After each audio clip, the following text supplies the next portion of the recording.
Hey guys, got a video on how to repair a haptic coin. Specifically, this is the black hole. So I was using this one day and one of the magnets, we're gonna pretend this is the broken side. One of the magnets basically, when I opened it up, was stuck to one of the magnets on this side. It had come unglued, quit working, and I was kind of bummed. I thought, wow, that stinks. But I thought, well, let me glue it back up. So I got some glue. I put some glue in the hole. I got one of the magnets here. I took the magnet, I went to glue it in, and I thought I had the polarity correct, but as I was using my fingers, because these things are tiny, oh, look at that. These things are tiny. As I was gluing it, it flipped and went in and got glued in. Well, then the magnetic polarity was wrong, okay? What you want to happen, you want this side of this magnet to attract to this side of this magnet.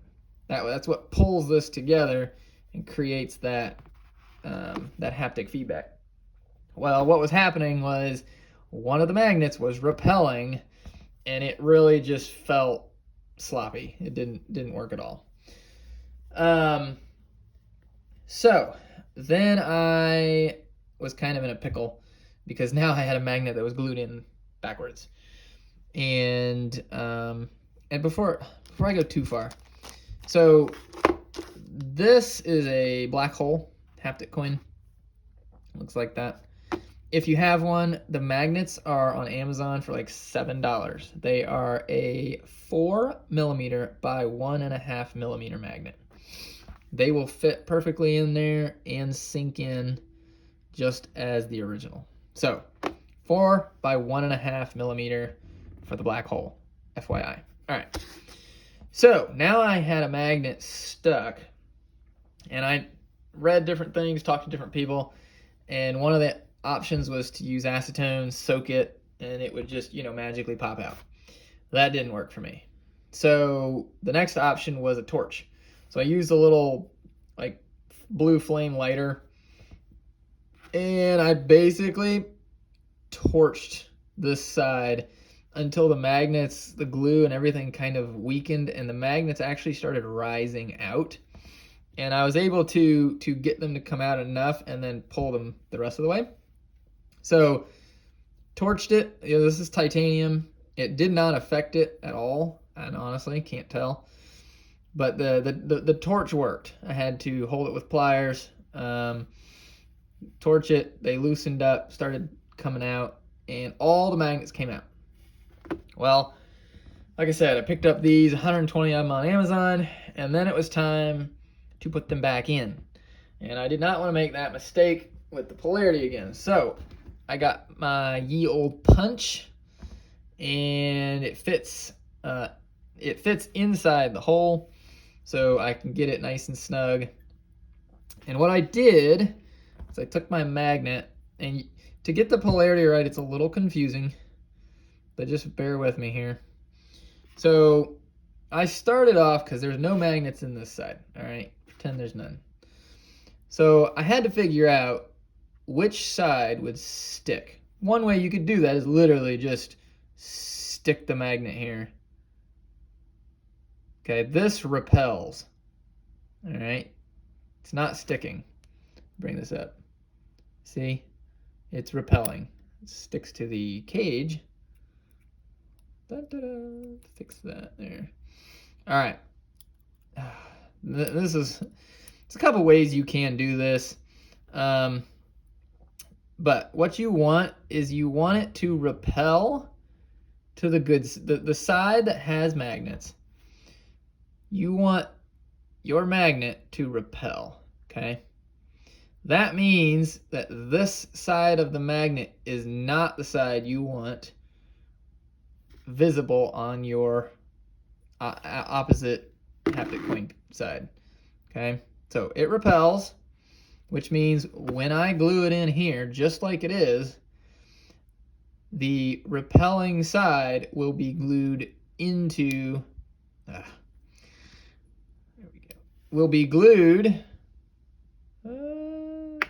tiny, oh my goodness, it just stuck back on there. This was tricky, let's put it this way. But if you can understand the basic concept, you'll be fine. One thing you can do also is you can see if it repels on the back side, and that'll tell you if it's going to repel or attract on this side. Yeah, all right, so we're back to repelling. See, it does not stick. That's the side, that's how you want it on your punch. You want the side that repels to be right there on the top.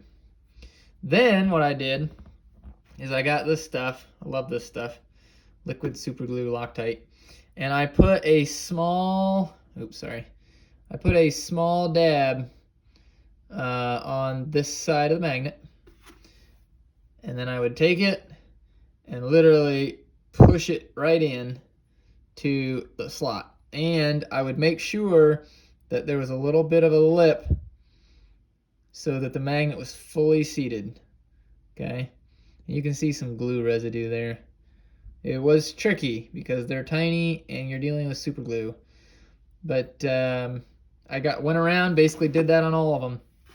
Stuck it on the end of the punch, make sure it repels to the side, you know, the good one, and then stick it in.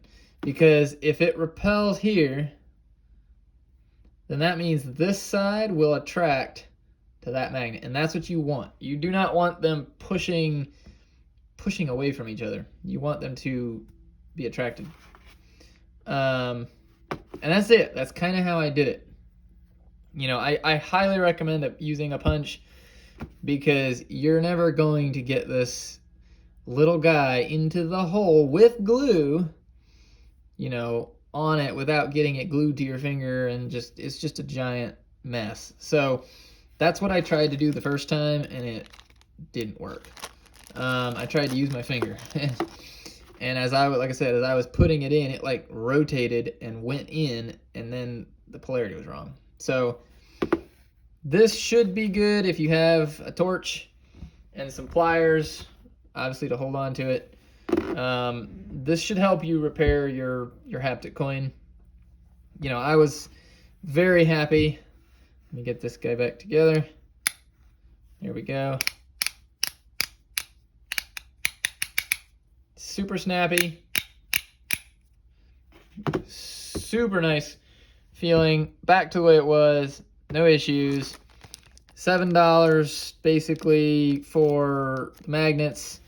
$7 for this specific super glue.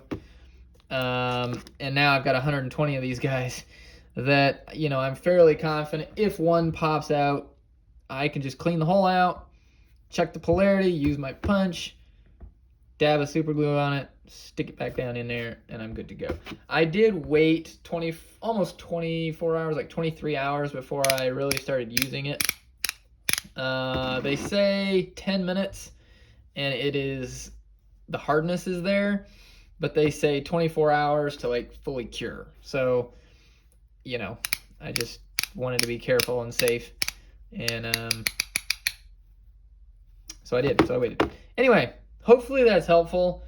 You know, it was a little daunting at first, but if you know those little hints, flame, torch of some kind, a punch, and check the polarity of your magnets carefully, you should be good. You guys should be able to fix your own haptic coins. So thank you guys. I hope you enjoy, and I hope you have a great day.